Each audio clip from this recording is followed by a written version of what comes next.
Les garçons, allez donner un coup de main au milieu là. Les filles, vous asseyez là, en silence. Voilà. Je vais vous sortir les raquettes. Vous allez prendre une raquette chacun et je vous montre l'organisation du premier exercice.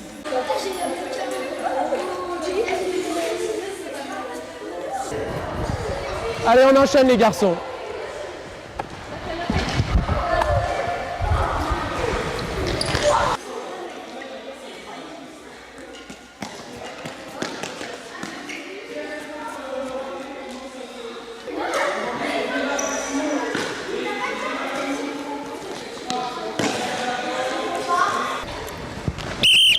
Ok, vous venez là. Donc j'ai fait des équipes de 3. J'ai volontairement placé des joueurs qui sont un peu plus à l'aise sur le dégagé à main haute et sur le déplacement, avec 2 joueurs qui sont un peu moins à l'aise. La situation, ce sera 1 avec 2. D'accord ? Le but du jeu, on va devoir faire un record d'échange. Et il y en aura 1 d'un côté et 2 de l'autre.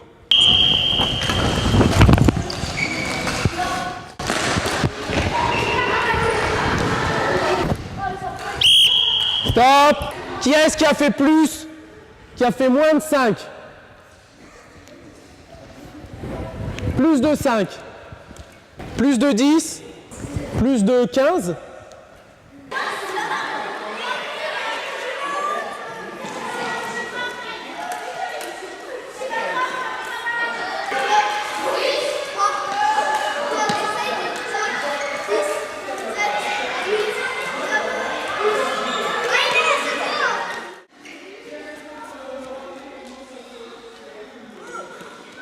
Donc là, on se focalise sur une thématique qu'on appelle classiquement l'échauffement ou l'entrée dans l'activité, l'entrée dans la séance, etc.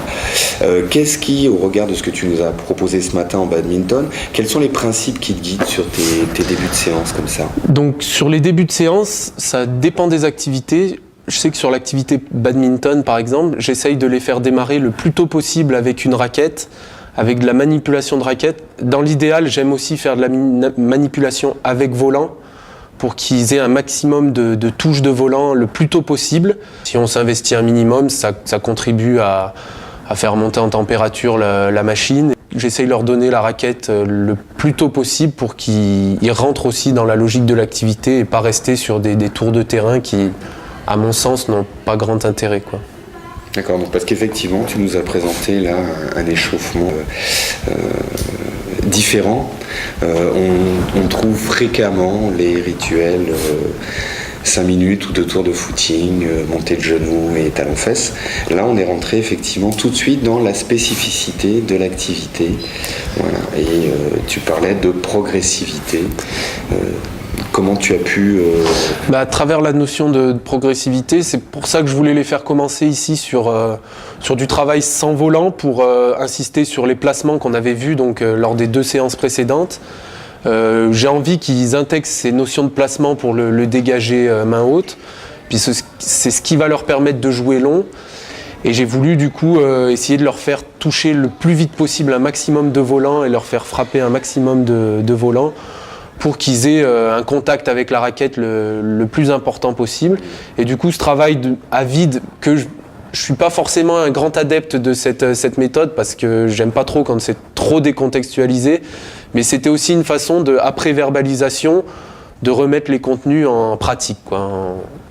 Tout à fait, voilà. On voit effectivement la mise en œuvre d'un principe qu'on peut préconiser à l'échauffement, à savoir que l'échauffement, la mise en train, ça sert aussi à actualiser des apprentissages ou à réactualiser des apprentissages antérieurs. Avec le peu de recul qu'on a là, c'était une séance que tu as dirigée il y a 2 heures.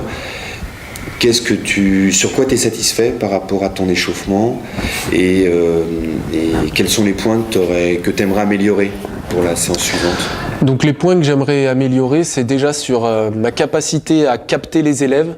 Je pense que je passe un peu trop de temps sur la verbalisation, ce qui peut avoir tendance à perdre un peu les élèves, surtout un public de 6e où ils ont du mal à rester concentrés très longtemps. Donc pour moi, être plus précis au niveau des consignes et plus concis surtout, Parce que j'ai tendance à vouloir m'étaler, à vouloir en donner un maximum et des fois on se rend compte qu'on perd énormément de temps à répéter ensuite parce qu'ils n'ont pas tout intégré, ce qui est aussi normal.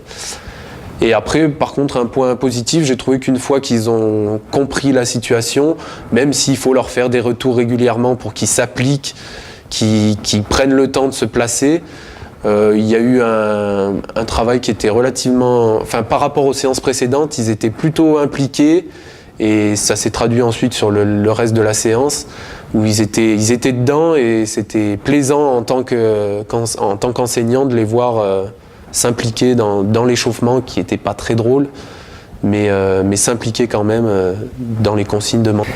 Oui, effectivement, on a pu constater que psychologiquement, ils rentraient assez rapidement dans l'activité et dans la séance. Et puis effectivement, par rapport aux durées des consignes, pour information, après l'exercice de shadow, de shadow bad sans raquette, sans volant, qui a duré 6 minutes, il y a eu 6 minutes de consignes. Donc ça, c'est des travers qu'on a fréquemment. Exactement. Qui font qu'effectivement on se questionne sur le bénéfice, notamment au plan physiologique, de la situation qu'on a mise en place pour augmenter la température, quand derrière on est amené à avoir un temps de parole excessif, on va dire. Je pense que c'est aussi ce travail de cette année qui me concerne, c'est d'arriver à sélectionner les consignes importantes et ceux qu'on peut éventuellement laisser un peu de côté et donner qu'à certains élèves qui en auront besoin. Tout à fait. Est-ce qu'il y a des éléments que tu vas reprendre dans les échauffements ultérieurs ? Le rituel que j'essaye d'enseigner aux élèves, c'est donc toujours dans l'activité badminton. J'essaye plutôt de commencer sur de l'échange en partenariat pour vraiment essayer d'optimiser travailler plus sur un travail qui serait plus technique, qu'on pourrait donner plus technique pour qu'il touche un maximum de volants. Si je devais enlever quelque chose, ce serait plutôt le travail de shadow. Même si je trouve ça intéressant pour le placement, c'est vrai que complètement décontextualisé et à vide, on se rend compte qu'en plus, ils ont tendance à vite détourner un peu les consignes et au bout d'un moment, ils finissent par faire n'importe quoi.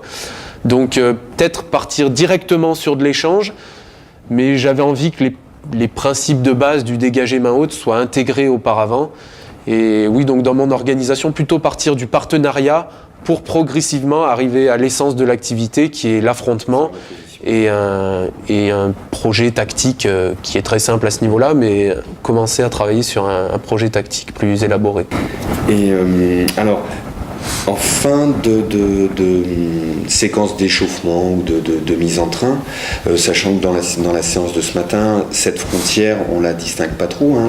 On sent qu'il y a des situations d'apprentissage qu'on peut qualifier de situation d'échauffement, puis à un moment il y a des situations d'apprentissage, on ne sait plus si ça fait partie de l'échauffement, si c'est dans le corps de la leçon, quoi. Ça veut dire que cette transition, elle s'est faite progressivement, en douceur, de façon cohérente, et je trouve que c'est positif par rapport à ça. Quels sont, toi, les critères qui te font dire que ça y est, mes élèves ils sont échauffés, on peut y aller, on peut rentrer dedans? Donc l'échauffement, c'est une phase où on va rentrer dans la leçon, donc savoir sur un plan physiologique et aussi psychologique, est-ce que maintenant, ça y est, je suis prêt à faire du badminton ou une autre activité et à être pleinement psychologiquement dans l'activité. Sachant que effectivement les activités d'engins, enfin de ballons, de raquettes, sollicitent physiologiquement, mais sollicitent beaucoup les capacités bioinformationnelles. Exactement. Et effectivement, tu les as stimulées.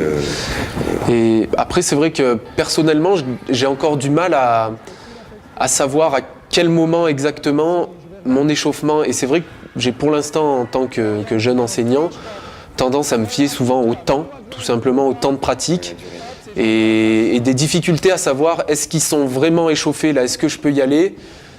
Et c'est pour ça que justement j'essaye aussi de trouver des situations qui sont avec une progressivité pour que si jamais l'échauffement a été, peut-être que j'ai mal jugé l'échauffement, que derrière on parte pas tout de suite sur une situation trop intensive et que ça puisse occasionner des blessures ou des soucis chez les élèves. Effectivement, des repères simples, ça peut être les élèves qui ont chaud, qui sont rouges, qui demandent à aller boire, à aller se désaltérer. Exactement, voilà.